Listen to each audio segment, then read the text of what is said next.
Pwede na i-prito to. Lagay muna natin sa rep. Chill muna natin saglit. Ayan. Diyan muna ha. Papainit lang ang mantika.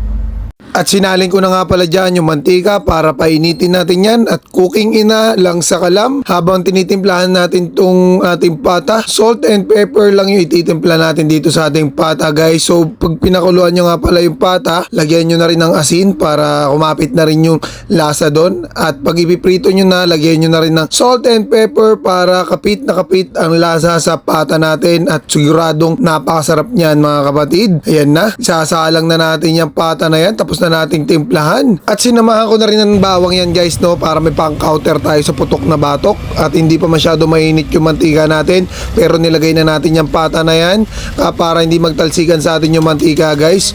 So after ko ilagay yung pata na yan pati yung natanggal na balat sinama ko na rin dyan at isusunod natin dyan yung bawang para pag naprito yung bawang na yan guys napakasarap niyang bawang na yan kapag toasted talaga no pang counter sa putok na batok at naubusan tayo ng gasol guys. Eto, kinabukasan na talaga to namin naluto yung pata. Kaya panibagong pag-init na naman sa mantika guys. At final na pagprito sa pata natin guys. Ayan na, sinalang na natin yung pata na yan. At kita nyo naman, nakikita ko pa lang yung pata natin. Naglalaway na talaga ako guys. At ito, rinago na natin yung pata dito. At kitang-kita nyo naman yan. Napakasarap, lutong-luto. Talaga naman napakalutong yan guys. At napakainit pa.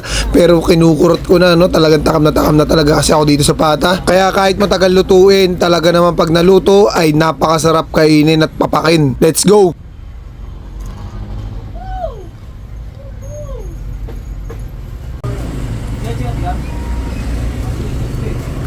Ano ba mag-iyaw doon? Yung kuya payaw daw. Bakit hindi ko lang pinatay? Sobre. Wala na pa eh. 253. Kape nga ilan? Kape nga ikaw. Yo. Ang sarap. Kamusta yung crispy pata natin boss? Sarap. Ayan o, sausaw mo. Suwak na suwak.